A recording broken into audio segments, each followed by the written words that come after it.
Bom dia, pessoal. Vamos começar mais aqui um 10 minutos de economia. Hoje falar um pouquinho da taxa de juros que foi definida na quarta-feira, às 18h30, com o corte aí da Selic, e falar um pouquinho dos PMIs que saíram ontem e hoje ao redor do mundo. Roda a vinheta.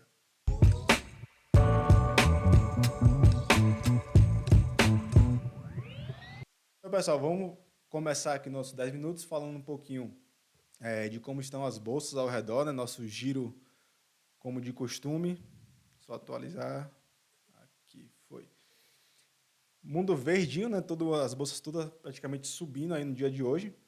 Temos lá no Toronto, Canadá, com alta de 0,37%, o S&P subindo 0,44%, o Ibovespa com alta de 0,15%, FTSE 100 lá no Reino Unido com alta de 0,32%, DAX com alta de 0,18%, Xangai na China com alta de 0, fechou com alta de 0,23%, Nikkei no Japão, alta de 0,10% e a Austrália com alta de 0,19%, né? As bolsas aí deram uma leve animada no pregão de hoje. Vamos ver como é que está o nosso índice de ganância e medo. Um pouco mais ganancioso do que a gente falou quarta-feira, né? Está no nível de 75, já voltou aqui para o extremamente ganancioso. O mercado reagindo aí às notícias positivas. E vamos seguindo aqui. DXY, a gente falou sobre ele que chegou, estava tentando romper essa patamar do 103 aqui. Provavelmente não vai conseguir, né? Não vai renovar um novo topo. Se confirmar essa perda de fundo aqui, segue em tendência de baixa, né? Topos e fundos descendentes, aqui um topo menor que esse, e se perder esse fundo aqui, vai seguir aí a tendência de baixa, né? Vamos aguardar para ver os próximos movimentos, mas por enquanto, dólar enfraquecendo perante as moedas emergentes. Só botar aqui o S&P. O S&P aqui, como eu tinha falado, alta de 0,47%, né? Está subindo aqui depois dessa queda forte aqui na quarta-feira. Os mercados despencaram na quarta-feira. E aí, ontem já deu uma recuperada aqui, apesar de ter deixado em queda, tentou se recuperar e hoje consegue aí subir e recuperar, né? Tivemos lá nos Estados Unidos os dados do payroll, foi positivo, relativamente positivo, né? Veio abaixo do esperado a criação de emprego, mas para os Estados Unidos é positivo porque reduz um pouco ali aquela questão da renda, né? Geração de renda, geração de consumo, e aí melhora para o Fed, né? Melhora para a decisão da taxa de juros, que está preocupando bastante a economia americana. Vindo aqui agora para o petróleo também, todas as commodities, bolsas fecharam em queda na quarta-feira. E aí o petróleo se recuperou ontem e hoje também vai se recuperando aqui. Se romper esse patamar aqui de 85, 86 dólares, deve seguir para esse 87, que é o próximo topo do petróleo. Olhando mais, gráfico mais reduzido aqui, a gente pode ver que tem aqui um patamar nos 89, 90 dólares, que deve ser para lá que o barril de petróleo está indo, né? Pode confirmar aqui, testou, a gente falou sobre esse fundo aqui, né? Testou 1, 2, 3, 4 e aqui anteriormente também, fundo quádruplo aqui, né? Quíntuplo, e aí conseguiu reagir e deve ir para romper o topo, né? Basicamente aqui é uma consolidação, se romper, próximo nível aqui é nos 100 dólares, né? O barril de petróleo. Claro que depende de diversos fatores, né? Tem aquela questão da recuperação macroeconômica, se a economia do mundo vai se recuperar, se vai ter demanda ali pelo consumo. Isso tudo depende e influencia diretamente as commodities, né? Não só o petróleo, como aqui também o minério de ferro. Fechou aqui em forte queda, né? 12%. Não sei se esse dado aqui está real, não tem como saber, só vai saber agora na segunda-feira, né, que o pregão do dia 4 foi esse aqui na madrugada, fechou em alta de 0,86.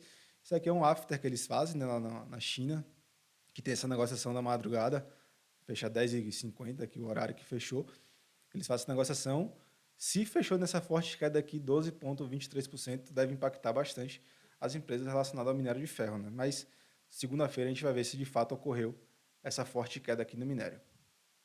Vindo para a agenda econômica, agora vamos falar dos PMIs, né? Todos os PMIs composto e dos setores de serviços ao redor do mundo foram reportados abaixo do mês anterior, porém ficando aqui acima, alguns, né, acima do que era esperado ou em linha com a projeção, né? Mostrando aí que de fato a economia, né, global está arrefecendo, está recuando ali, Os PMIs é um bom termômetro para a gente ver como é que está funcionando essa questão. E a gente consegue ver aqui que todos vieram abaixo do mês anterior, porém alguns aí que ficaram acima do esperado. Não vou comentar sobre todos, mas está aqui o dado, né? Tivemos ontem também a decisão da taxa de juros do Reino Unido, que aumentou em 0,25%, já era aguardado pelo mercado. Reino Unido que tenta controlar seu índice inflacionário, né? Aqui no Brasil também o PMI, mesma situação, abaixo do mês anterior, e também aqui ficou abaixo do esperado, recuando aí os PMIs no Brasil. Isso é positivo para a nossa economia, né? Que a gente começou agora a baixar a taxa de juros, teve o primeiro corte de 0,75 na quarta-feira, e aí começou a reduzir essa questão dos juros. A gente tem que começar a analisar todos os dados, né? Os PMIs que mostram como é que está o crescimento econômico do país, e aí a gente vê que o Brasil está recuando, isso é positivo, mas provavelmente daqui a pouquinho deve começar a aumentar, né? Deve começar a gerar ali um consumo e uma maior atividade econômica no Brasil, né? Reduzindo os juros, é isso que vai acontecer. E aí começa a vir aquela balança, né? Tem que controlar a questão de juros para controlar a inflação, os juros têm que ser aumentado para reduzir a inflação, e agora a gente está fazendo o processo inverso, né? A gente está baixando os juros, provavelmente vai elevar os índices inflacionários, mas é necessário, tem que gerar economia, tem que fazer o afrouxamento, senão o Brasil não vai crescer. Lá nos Estados Unidos também o PMI é abaixo do mês anterior e em linha com o esperado, mostrando aí as economias recuando, né, em relação ao mês anterior, mas ficou dentro do esperado. Hoje tivemos... Não está nem aparecendo aqui, deixa eu trocar. Tivemos lá nos Estados Unidos a divulgação do payroll, né, o dado mais aguardado. Toda primeira sexta-feira do mês a gente tem esse dado reportado pelos Estados Unidos. Tivemos também os PMI de construção, ficaram ficar abaixo do mês anterior. Mesma situação do PMI composto do setor de serviços, apenas aqui o Reino Unido mostrando força, né? Era aguardado 48, PMI da construção veio 51,7, né? Ficando aí também acima do nível de 50, que é o patamar de equilíbrio ali entre crescimento e estagnação da economia. Vendas no varejo lá na zona do euro veio acima do esperado, né? Era esperado menos 1,7, veio menos 1,4, e melhor também que o mês anterior.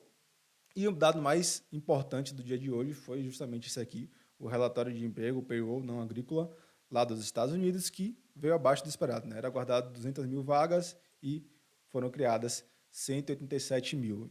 Como eu tinha falado, foi acima do mês anterior, né? Como eu tinha falado, isso é positivo para a economia americana, esse dado vinha abaixo do esperado, né? Veio levemente aqui acima do mês anterior, mas era aguardado uma criação maior, e veio a menos. A economia americana é positivo esse dado porque gera ali um menos emprego criado, vai gerar menos consumo, vai gerar menos inflação, e o Fed consegue praticar sua política monetária. Vindo aqui para a taxa de desemprego, reduziu, né? A gente pode ver que tinha sido 3,6%, veio 3,5% a taxa de desemprego. Tanto é que na hora que saiu esse dado, né, do payroll, que saiu essa taxa de desemprego, as bolsas ficaram meio que oscilando ali sem uma direção definida, né? As pessoas, os investidores, estavam tentando entender o que tinha acontecido com esse dado, que veio abaixo o relatório de emprego, e a taxa de desemprego caiu. Claro que a gente vê aqui 1,85, teve 2 mil vagas a mais, né? Pode ter impactado aqui nessa redução da taxa de desemprego. De dado foi isso que a gente teve na agenda. Vamos aqui vir para a nossa bolsa agora. Bolsa brasileira operando em alta. Vamos falar aqui os destaques de alta. Lojas Renner subindo 6,20, BRF subindo 5,58, Dexco subindo 4,32, Prio subindo 4% e Marfrig subindo 4% também. Vindo aqui para o lado da queda, temos o Bradesco, que reportou um balanço não tão positivo, né? O Bradesco teve uma queda bem expressiva no seu lucro, e o mercado aqui reagindo negativamente ao Bradesco, né? Caindo 4,17%. Petrobras também, que reportou seus resultados, não veio bom também, cai também aqui junto com o Bradesco, né? A gente pode ver que os destaques da queda aqui são as ações ON e PN do Bradesco e ON e PN da Petrobras. Tive aqui as 4 maiores quedas, tem CCRO também aqui caindo 2,62%. Também reportou seu balanço, não foi tão ruim, mas o mercado parece que não agradou o mercado aqui o balanço da CCRO. Petrobras caindo 4,08%, Petri 3, BBDC 3 caindo 3,14%, CCRO caindo 2,62% e Petri 4 caindo 2,39%. Né? A gente pode ver aqui que tem uma no destaque das altas são empresas relacionadas a consumo, né? Majoritariamente aqui. E tem aqui a Prio subindo 4%, Prio que reportou seu resultado, se eu não me engano, na terça-feira, que veio muito bom, e a Prio vai se destacando aqui, subindo, né? A Prio conseguiu reduzir seu custo por barril de petróleo e, apesar da redução do preço de venda do barril de petróleo, que é em dólar, né, cotação em dólar, a Prio consegue se sobressair aí, um resultado bom, diferente da Petrobras, que não foi tão legal assim o resultado. Só mostrar rapidinho aqui o dólar primeiro. O dólar está caindo forte no dia de hoje, né? Devolvendo toda a alta do dia de ontem. Ontem o dólar subiu subiu 2,20% e hoje já devolve aí 1,30%, né, da alta de ontem. Dólar que está difícil de conseguir se recuperar, difícil de superar esses R$ 5. Hoje também a gente teve o leilão de swap cambial do Banco Central, 16 mil contratos, pesa um pouco nessa questão, né? O Banco Central, quando intervém na moeda americana, pesa provavelmente por isso está acontecendo aqui, isso aqui, né? Ontem subiu forte o dólar, muito por conta da redução da Selic, né? A gente teve ali provavelmente uma saída de capital estrangeiro aqui do Brasil, e aí o dólar sobe. Saída por quê? Porque vai diminuir a rentabilidade dos títulos de renda fixa, né? E aí automaticamente vai impactar na moeda americana.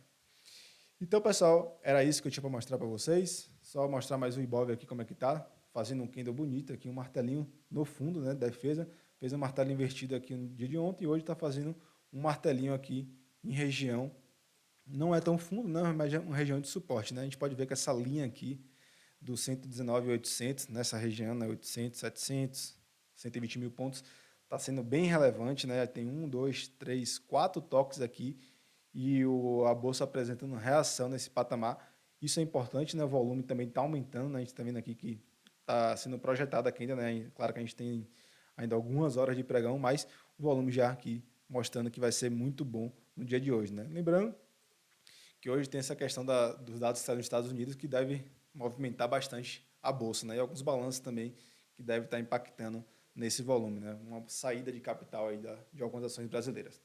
Então era isso, pessoal, que eu tinha que falar para vocês, trazer essas notícias aqui, mostrar como é que está a nossa bolsa, como é que está o dólar, atualizar vocês no mercado, né? Quem tiver interesse em curtir nossa página, em recomendar a gente, é muito bom para o nosso trabalho, ajuda bastante, nosso LinkedIn, nosso Instagram e o YouTube também. A gente está sempre tentando trazer os melhores conteúdos para vocês, nossos telespectadores. Vou ficando por aqui, boa sexta a todos, bom final de semana e até segunda-feira. Tchau, tchau.